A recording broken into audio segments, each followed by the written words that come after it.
The internet's going to tell you exactly how you should mix music, produce music, and run your career, but so much of it is far away from the reality of the industry. I visited LA for my third time for NAMM and visiting studio owners and engineers and producers. This whole experience opened my eyes yet again to the reality of the industry.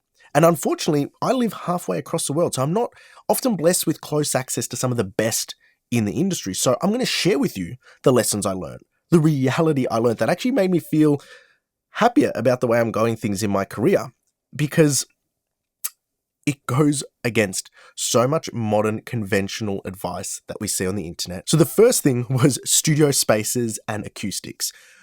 There's been a huge transition. I've been going to LA since 2020. And in 2020, 90% of where I visited were standalone studios, multi-room studio facilities. And then I went back in 22 and then just went back now. And there's been a transition from multi-room facilities to subleased studio rooms to converted commercial spaces. And now I reckon probably 40% of the studios I visited were at home studios. All of these facilities created great records. All the engineers were the best in their class doing great work. However, if an acoustician online saw it, or another producer or engineer saw those spaces, they would say, you can't have your speakers there. You can't set up things like that. That's not the way it should be done. You need to be in a purpose-built room that's completely 100% isolated with its own slab and all these sort of like pre-requirements of what makes a great sounding room. But what's funny is none of that really matters. What matters most, the best sounding records that I heard from engineers and producers came out of spaces where the environment was set up so they were productive and they had the ability to make great sounding records with the way they engaged in their craft. Some of that meant for some studios they had lots of natural light coming in. For other studios, it meant they had everything. Like Chris Ross's studio, everything is patched in within arm's reach because that's his creative flow as a producer to create sound and sound design on the way in when he's tracking. I just want to say is that the internet's not going to tell you that. It's going to say if you want a great sounding room, you need to completely isolate everything. You need to build a massive fucking mansion room that's $200,000. If it's not a Northwoods acoustic room, it's not accurate and you can't mix in it. Whereas the reality is, if the environment is conducive to you being productive and engaging with your craft, that is the critical point. The next thing I saw and learned across probably 90% of studios I went to was that plugins and gear, this goes against conventional wisdom, is that more gear and plugins is better. And why is that? Often we say, you don't need to get more plugins to make better sounding record, but it's not the fact that the plugins themselves made better sounding records. It's the fact that engineers who had more gear, more plugins were curious minds. They were trying to explore sounds.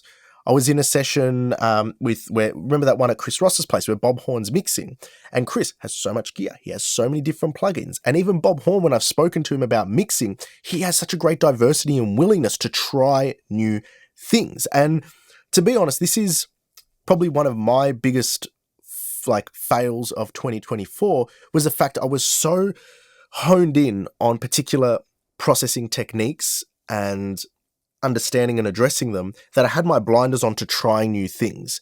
And that's something I think as a lesson is that I'm going to try almost every plugin that goes on my desk from now on. It doesn't mean everyone will make it to the YouTube channel, but it's going to allow me to explore my curiosities. Why are these products out there? Why and what are they doing and how are they doing it? And pushing that envelope rather than just sort of staying in my lane and say, this is what works. You don't need to have gear acquisition syndrome. I actually think gear acquisition syndrome with the correct intention, and that intention is curiosity. It's not for band-aid solutions. It's for curiosity to explore, leads to better engineering, better production, and better results on your records. The third one that I learned was location does matter. If you're a producer working with artists or a tracking engineer, moving out of LA will not work, okay? The opportunities inside a music city for producers and tracking engineers is abundant. Now, there's something to be said where people like Serban Genya, they're mixing remotely out of somewhere in Virginia and they've been doing it like that forever. Okay, they're probably more an exception to the rule than anything, but community is critical. The Bakery Mastering Studio is on the Sony's Pictures lot. Their community there, and he even talks about it, is such a rich asset for the studio and for their career. The next one is when you live in a music city is competition and community, or like how much of it is competitive, how much is community. Now, the competitive nature is that everybody's doing their best work, but they're not necessarily cutting other people down. All I experienced was an incredible level of mutual respect and support.